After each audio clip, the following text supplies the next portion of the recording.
नमस्कार, के न्यूज के खास शो स्पेशल रिपोर्ट में आपका स्वागत है। मैं हूं मनोज मानस। आज हम आपके लिए लाए हैं देश विदेश की कुछ ऐसी चुनिंदा खबरें जिनमें आपको मिलेगी अहम जानकारी और उजागर होगी तल्ख सच्चाई। तो चलिए अब चलते हैं खबरों के विस्तार में।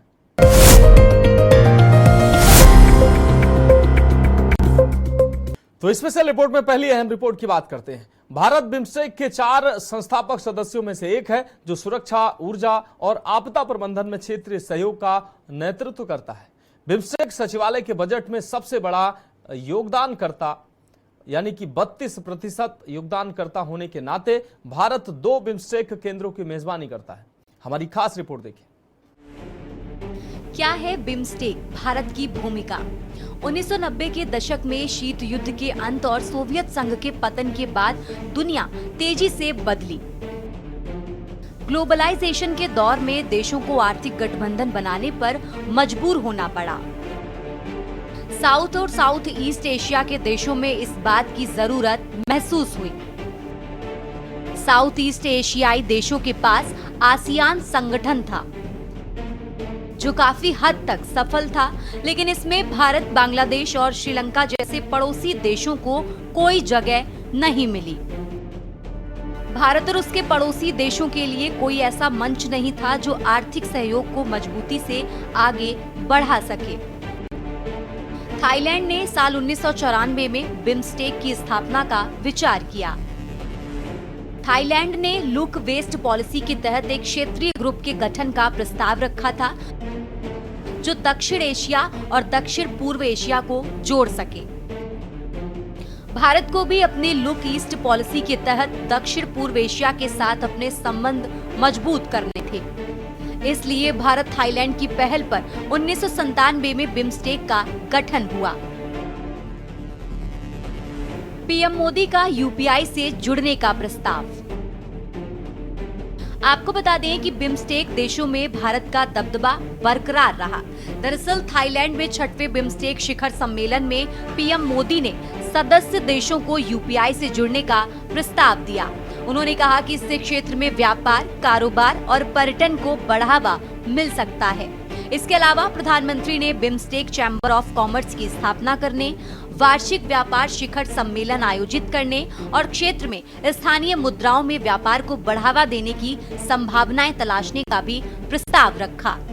बता दें कि पीएम मोदी ने 28 मार्च को म्यांमार और थाईलैंड में आए विनाशकारी भूकंप में हुई जानमाल की हानि पर संवेदना व्यक्त की। उन्होंने आपदा प्रबंधन के लिए भारत में बिम्स्टेक उत्कृष्टता केंद्र की स्थापना का भी प्रस्ताव रखा ताकि आपदा तैयारी, राहत और पुनर्वास पर सहयोग किया जा सके। प्रधानमंत्री नरेंद्र मोदी ने कहा कि बिम्स्टेक दक्षिण एशिया और दक्षिण पूर्व एशिया को जोड़ने वाले पुल का काम करता है। ये क्षेत्रीय संपर्क, सहयोग और समृद्धि के नए रास्ते खोलने के लिए प्रभावी मंच के रूप में उभर रहा है।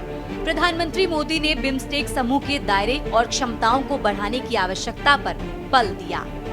उन्होंने गृह मंत्रियों के तंत्र को संस्थागत बनाने की पहल की सराहना की। साथ ही भारत में पहली बैठक आयोजित करने का प्रस्ताव रखा। उन्होंने कहा कि ये मंच साइबर अपराध, साइबर सुरक्षा खतरों, आतंकवाद और नशीली दवाओं और मानव तस्करी के खिलाफ लड़ाई में महत्वपूर्ण भूमिका निभा सकता है। प्रधानमंत्री ने कहा कि उन्हें बिम्स्टेक देशों के साथ डिजिटल सार्वजनिक अवसंरचना स्थापित करने में भारत के अनुभव को साझा करने में खुशी होगी। पीएम मोदी ने कहा कि मैं भारत के एकीकृत भुगतान इंटरफेस यूपीआई को बिम्स्टेक क्षेत्र की भुगतान प्रणालियों के साथ जोड़ने का प्रस्ताव करता हूं। इससे व्यापार, उद्योग और पर्यटन को सभी स्तरों पर लाभ होगा। पीएम मोदी ने कहा कि मैं बिम्स्टेक क्षेत्र में स्थानीय मुद्राओं में व्यापार को बढ़ावा देने के लिए व्यवहार्यता अध्ययन कराने का भी सुझाव देता हूँ। प्रधानमंत्री ने कहा कि स्वतंत्र, खुला, सुरक्षित और संरक्षित हिंद महासागर हमारी साझा प्राथमिकता है। समुद्री परिवहन समझौते से व्यापारिक, नौवहन और माल परिवहन में सहयोग मजबूत होगा। साथ ही व्यापार में तेजी आएगी। पीएम मोदी ने भारत में एक सतत समुद्री परिवहन केंद्र की स्थापना का भी प्रस्ताव रखा। उन्होंने कहा ये केंद्र समुद्री नीतियों में क्षमता निर्माण, अनुसंधान, नवाचार और समन्वय पर ध्यान केंद्रित करेगा। ये समुद्री सुरक्षा में सहयोग को भी बढ़ावा देगा। बिम्स्टेक में भारत का दबदबा।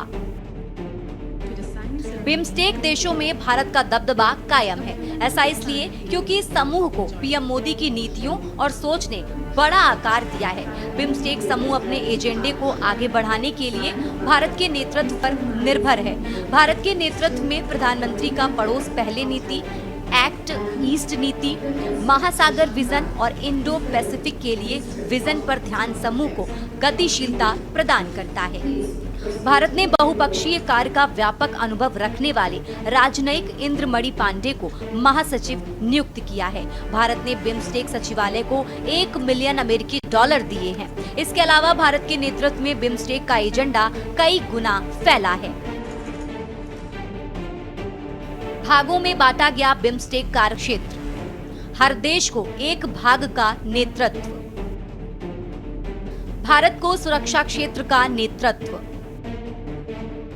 अन्य खंड व्यापार, निवेश और विकास बांग्लादेश। पर्यावरण और जलवायु भूटान। कृषि और खाद्य सुरक्षा म्यांमार। लोगों से लोगों का संपर्क नेपाल।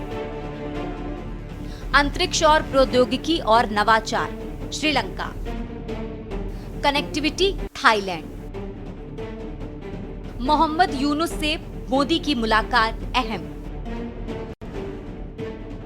थाईलैंड में बिम्स्टेक समिट के लिहाज से प्रधानमंत्री नरेंद्र मोदी का दौरा तो अहम रहा, लेकिन शुक्रवार को बांग्लादेश के चीफ एडवाइजर मोहम्मद यूनुस से पीएम मोदी की मुलाकात कई मायनों में खास मानी जा रही है।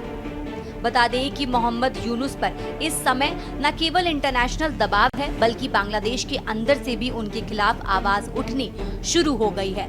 लोग बांग्लादेश में जल्द चुनाव की मांग कर रहे हैं। दोनों नेताओं के बीच मुलाकात ऐसे समय में हो रही जब भारत बांग्लादेश के बीच रिश्ते नाजुक दौर से गुजर रहे हैं।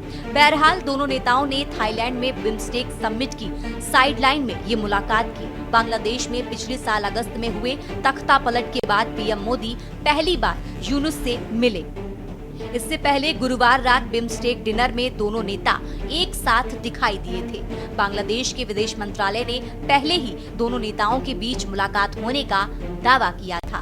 बहरहाल मोदी और यूनुस की मुलाकात इसलिए भी महत्वपूर्ण मानी जा रही है क्योंकि बांग्लादेश में हसीना सरकार के सत्ता से बाहर होने और वहां अल्पसंख्यकों पर हुए हमले के बाद भारत बांग्लादेश संबंधों में गिरावट आई है।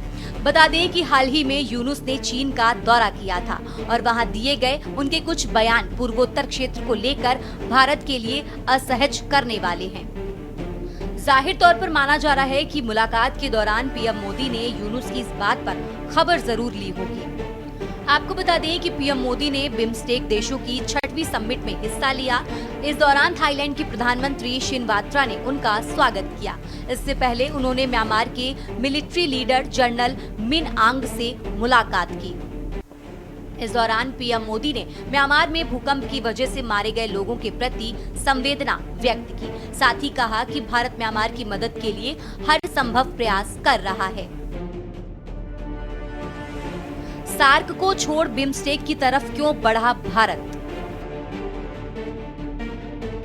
आपको बता दें कि साल 2014 की बात है। भारत में बीजेपी की सरकार बनी थी। मोदी ने प्रधानमंत्री पद की शपथ ली। इसमें पाकिस्तान के तत्कालीन पीएम नवाज शरीफ के साथ सार्क देशों के 6 नेता भी आए। ऐसा पहली बार हुआ जब किसी भारतीय पीएम के शपथ ग्रहण में विदेशी नेता पहुंचे थे। 6 महीने बाद मोदी सार्क समिट में शामिल होने काठमांडू पहुंचे। इस समिट में भारत का जोर रेल और मोटर व्हीकल एग्रीमेंट लाने पर था, लेकिन पाक सरकार ने इसमें अड़ंगा डाल दिया। इतना ही नहीं, पाकिस्तान ने सार्क में ऑब्जर्वर कंट्री चीन के सिल्क रोड प्रोजेक्ट को पेश करने की वकालत की। मोदी इससे इतना नाराज हुए, उन्होंने नवाज शरीफ से आधिकारिक मुलाकात तक नहीं की। साल 2016 में उरी अटैक के बाद भारत ने सार्क समिट में शामिल होने के लिए पाकिस्तान जाने से इनकार कर दिया। भारत के इनकार के बाद बांग्लादेश, भूटान और अफगानिस्तान ने भी पाकिस्तान जाने से इनकार कर दिया। इस घटना के साल बीत जाने के बाद आज तक सार्क की फिर कोई समिट नहीं हो पाई है। स्पेशल डेस्क के न्यूज इंडिया। तो स्पेशल रिपोर्ट में वक्त एक छोटे से ब्रेक का है, जल्द हाजिर होंगे।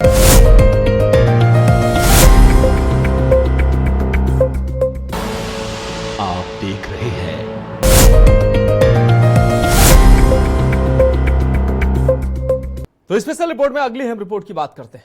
उत्तराखंड चारधाम की यात्रा पर हर कोई आना चाहता है, लेकिन कई बार लोग स्वास्थ्य कारणों या फिर अन्य किसी कारणों से धामों में दर्शन करने नहीं आ पाते हैं। ऐसे लोगों के लिए केदारनाथ और बद्रीनाथ धाम में ऑनलाइन पूजा की व्यवस्था की जा रही है।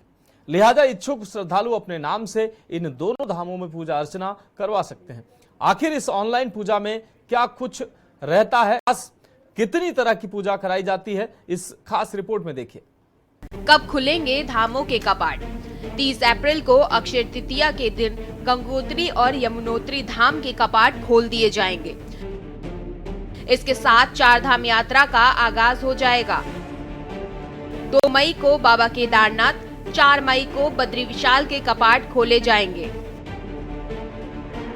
आपको बता दें कि उत्तराखंड चार धाम के कपाट खोलने की तिथि पहले ही तय की जा चुकी थी, जिसके तहत 30 अप्रैल को अक्षय तृतीया के दिन गंगोत्री और यमुनोत्री धाम के कपाट श्रद्धालुओं के लिए खोल दिए जाएंगे, जिसके साथ उत्तराखंड चार धाम यात्रा का आगाज हो जाएगा। तो वहीं 2 मई को बाबा केदारनाथ और 4 मई को बद्री विशाल के कपाट श्रद्धालुओं के लिए खोल दिए जाएंगे। हर साल लाखों की संख्या में श्रद्धालु उत्तराखंड चार धाम यात्रा पर आते हैं, लेकिन हजारों की संख्या में श्रद्धालु ऐसे भी हैं जो उत्तराखंड चार धाम की यात्रा पर नहीं आ पाते। वह घर पर बैठे ही अपने नाम से बाबा केदारनाथ और बद्री विशाल में पूजा करवा लेते हैं। ऑनलाइन पूजा का पिछला आंकड़ा: 2021 में बद्रीनाथ धाम में 3027, केदारनाथ धाम में 1249 श्रद्धालुओं ने ऑनलाइन पूजा करवाई। 2022 में बद्रीनाथ धाम में 17,723, केदारनाथ धाम में 5,599। 2023 में बद्रीनाथ धाम में 19,876, केदारनाथ धाम में 4,191। 2024 में बद्रीनाथ धाम में 20,002, केदारनाथ धाम में 3,065।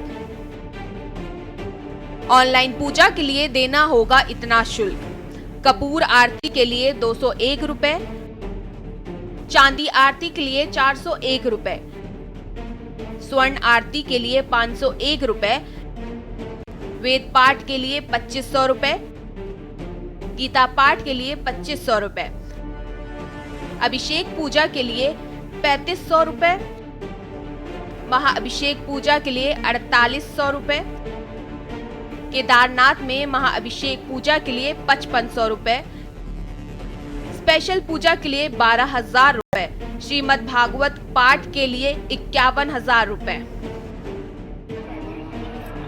बता दें कि केदारनाथ धाम और बद्रीनाथ धाम में ऑनलाइन अपने नाम से पूजा कराए जाने की प्रक्रिया कपाट खुलने के बाद शुरू हो जाएगी, लेकिन ऑनलाइन पूजा कराए जाने से संबंधित रजिस्ट्रेशन की प्रक्रिया 10 अप्रैल से शुरू होने जा रही है। ऑनलाइन पूजा करवाने वाले लोगों के नाम से न सिर्फ पूजा की जाती है, बल्कि उन श्रद्धालुओं को उनके एड्रेस पर केदारनाथ और बद्रीनाथ धाम का अटका बधान प्रसाद भी भेजा जाता है। यह प्रसाद जल्द से जल्द श्रद्धालुओं को मिले, इसके लिए इस बार कोरियर सर्विस के जरिए प्रसाद भेजा जाएगा। देखिए, जो प्रक्रिया होती है, पहले तो उन्हें ऑनलाइन अपना पूरा उसमें गोत्र, अपना नाम, परिवार के कितने सदस्य हैं उसके बारे में जानकारी दी जाती है। वो पूरा भरना पड़ता है उसको उसमें, और फिर उसके बाद वो कहते हैं कि अगर हमें ऑनलाइन पूजा 1 साल के लिए, 2 साल के लिए, 3 साल, 5 साल, 10 साल तक के लिए हम लोग ऑनलाइन पूजा बुक कर लेते हैं एक साथ। और उसके पश्चात जब वहाँ पे सवेरे हमारे जो धर्माधिकारी या हमारे वेद पाठी उनका नाम उच्चारण करते हैं या पूजा से प्रारंभ करने से पहले, और तब पूजा विधिवत प्रारंभ होती है। और इसके अति जो हमारे जो प्रसाद है उसे हम अटका प्रसाद बोलते हैं, और हम उसे पोस्टल सर्विस द्वारा उन्हें भेज देते हैं। लेकिन अभी हमने इसमें निर्णय लिया, अभी राज्य सरकार सचिव महोदय सचिन कुबेर सर के साथ बैठक हुई, उसमें ये निर्णय लिया गया कि हम इस बार कोरियर से भेजेंगे, कोशिश करेंगे 72 घंटों में वो प्रसाद उनको उनके घर पे मिल जाए। आपको बता दें कि जो श्रद्धालु अपने नाम से पूजा करवाने के लिए रजिस्ट्रेशन करवाते हैं, उन श्रद्धालुओं के लिए केदारनाथ और बद्रीनाथ धाम में सुबह और शाम को होने वाली पूजा और विशेष पूजा के दौरान ही पूजा की जाती है। ऑनलाइन पूजा बुक करने वाले व्यक्ति को पोस्टल सर्विस के जरिए अटका बधान प्रसाद भेज दिया जाएगा। ऐसे में इस साल कुरियर सर्विस के जरिए प्रसाद श्रद्धालुओं को भेजा जाएगा। स्पेशल डेस्क के न्यूज इंडिया। तो स्पेशल रिपोर्ट में अगली अहम रिपोर्ट की बात करेंगे। दूरस्थ और ऑनलाइन शिक्षा केंद्र एमयू में आर्टिफिशियल इंटेलिजेंस यानी कि एआई समेत साइबर सिक्योरिटी और डिजिटल मार्केटिंग के डिप्लोमा जुलाई माह से शुरू किए जा रहे हैं। डिप्लोमा में प्रवेश लेने का तरीका काफी सरल है। यूजीसी के नियमों के अनुसार एएमयू सहित चुनिंदा विश्वविद्यालयों को सभी आवश्यक शर्तें पूरी करने के बाद ऑनलाइन पाठ्यक्रम शुरू करने की अनुमति दी गई है। ये खास रिपोर्ट देखिए। आपको बता दें कि केंद्र के डायरेक्टर मोहम्मद नफीस अहमद अंसारी बताते हैं कि डिजिटल वर्ल्ड में भारत सरकार डिजिटल प्रोग्राम्स को बढ़ावा दे रही है। इसे देखते हुए जुलाई सेशन से कुछ ऐसे डिप्लोमा शुरू कर रहे हैं जिससे छात्रों को भारत समेत दुनिया में कहीं भी आसानी से नौकरी मिल सके।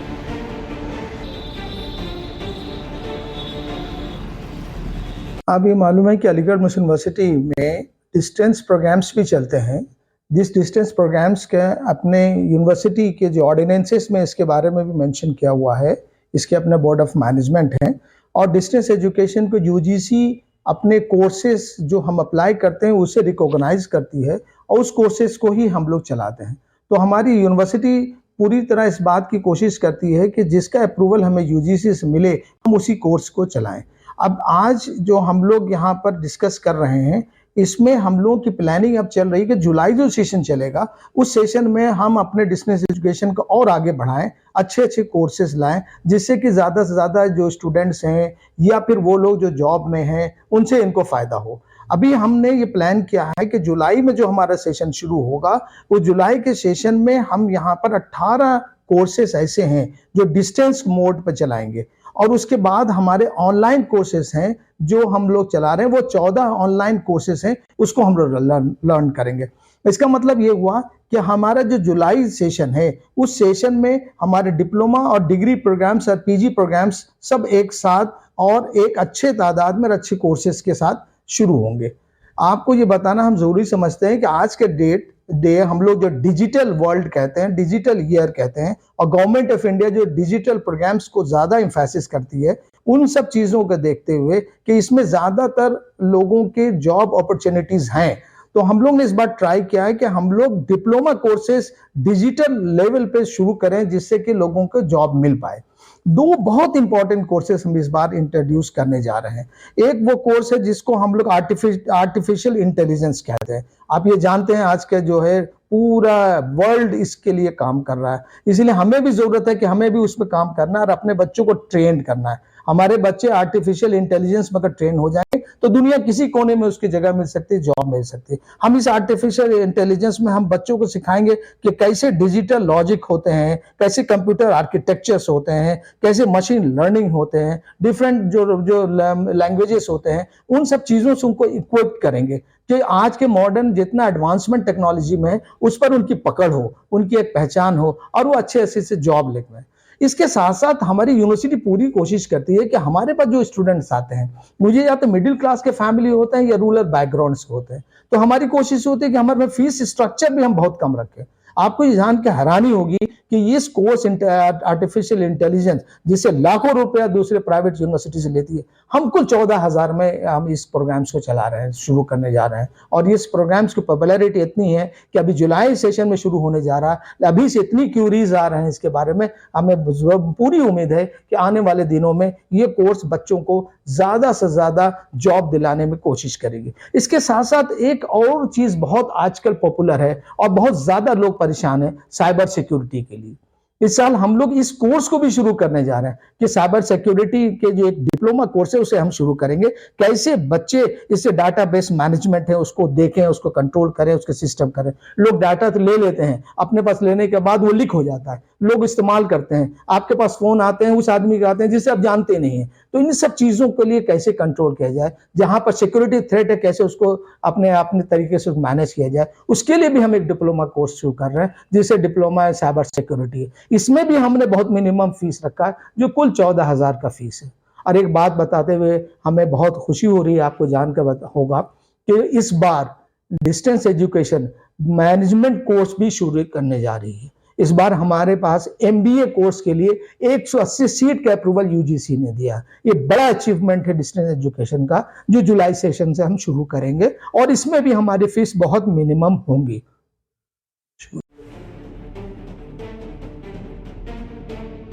पूरी दुनिया एआई के लिए काम कर रही है। ऐसे में अगर छात्रों को एआई की शिक्षा देते हैं, उनको ट्रेनिंग देते हैं, तो वो आसानी से दुनिया में कहीं भी नौकरी पा सकते हैं। क्योंकि केंद्र में गरीब और छोटे घरों के छात्र ज्यादा आते हैं, इसलिए डिप्लोमा में प्रवेश फीस कम रखने का मकसद छात्रों पर आसानी से प्रवेश है।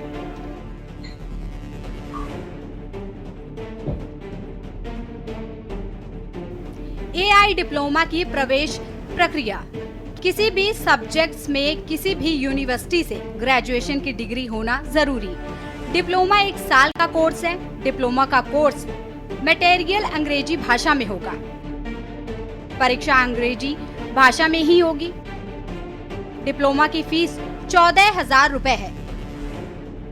जुलाई माह के पहले सप्ताह से कोर्स के फॉर्म भरना शुरू होंगे।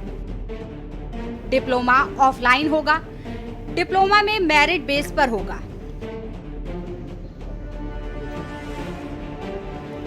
बता दें कि अलीगढ़ मुस्लिम विश्वविद्यालय में 1987 से दूरस्थ शिक्षा केंद्र चलाया जा रहा है, जिसमें कुल 19 कोर्स हैं, जिनमें 8,644 छात्र छात्राएं शिक्षा प्राप्त कर सकते हैं। केंद्र में चलाए जा रहे कोर्सेज में प्रवेश लेने का तरीका सरल है, जिसका विवरण केंद्र की वेबसाइट पर है। स्पेशल डेस्क के न्यूज इंडिया। तो स्पेशल रिपोर्ट में आज के लिए मेरे साथ इतना ही। मुझे दीजिए इजाजत और आप देखते रहिए के न्यूज इंडिया।